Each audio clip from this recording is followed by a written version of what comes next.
નમસ્કાર, આપ જોઈ રહ્યા છો સ્પાર્ક ટુડે ન્યૂઝ. જૂનાગઢ જિલ્લાના માંગરોળમાં ટાવર ગ્રાઉન્ડ ખાતે વિકસિત ભારત વિકસિત ગુજરાત આવાસ અર્પણના ઐતિહાસિક કાર્યક્રમનું આયોજન થયું હતું. ગુજરાતના 182 વિધાનસભા ક્ષેત્રોમાં પ્રધાનમંત્રી નરેન્દ્રભાઈ મોદીના વરદ હસ્તે વર્ચ્યુઅલ આવાસોનું લોકાર્પણ અને ખાતમુહૂર્તનો કાર્યક્રમ યોજાયો હતો.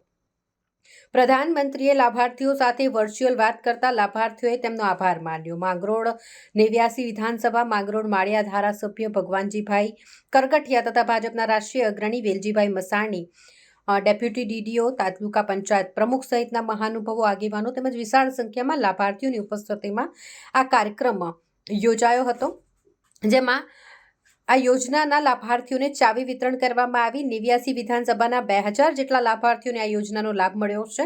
400 જેટલા લાભાર્થીઓ જે બાકી છે તેમને આ યોજનાનો ટૂંક જ સમયમાં લાભ મળશે તેવું ધારાસભ્યએ જણાવ્યું હતું. આજ રોજ માંગરોળ મુકામે વડાપ્રધાનશ્રીની વર્ચ્યુઅલ બેઠકમાં આજે આખા ગુજરાતની અંદર જે પ્રધાનમંત્રી આવાસ યોજનાના જે મકાનો બન્યા છે એનો લોકાર્પણનો કાર્યક્રમ હતો અને જે બનવાના બાકી છે એના ખાતમુહૂર્તનો પણ કાર્યક્રમ હતો. આખા ગુજરાતની અંદર તમામ 182 વિધાનસભામાં આજરોજ આ કાર્યક્રમ થઈ રહ્યો છે. ત્યારે માંગરોળમાં પણ માંગરોળ અને માળિયા મત વિસ્તારમાં લગભગ 2000 ઉપર મકાનો બનાવવામાં આવેલા છે અને 400 મકાનો જે બાકી છે એ ટૂંક સમયમાં બની જવાના છે.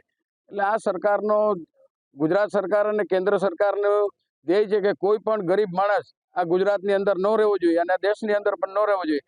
એટલે તમામ પ્રકારની સુવિધાઓ ગુજરાત સરકાર ગરીબ માણસોને આપવા માંગે છે અને એના માટે બજેટમાં પણ મોટી જોગવાઈ કરવામાં આવેલી છે કે જેથી કરીને લોકોને સંપૂર્ણ સુવિધાયુક્ત મકાન મળે. એમાં લાઇટ હોય, પાણી હોય, સંડાસ બાથરૂમની સુવિધા હોય, તમામ પ્રકારની સુવિધાયુક્ત મકાનો બને એના માટે સરકારના પ્રયાસો છે અને પરિપૂર્ણ કરવા માટે સરકાર તત્પર છે.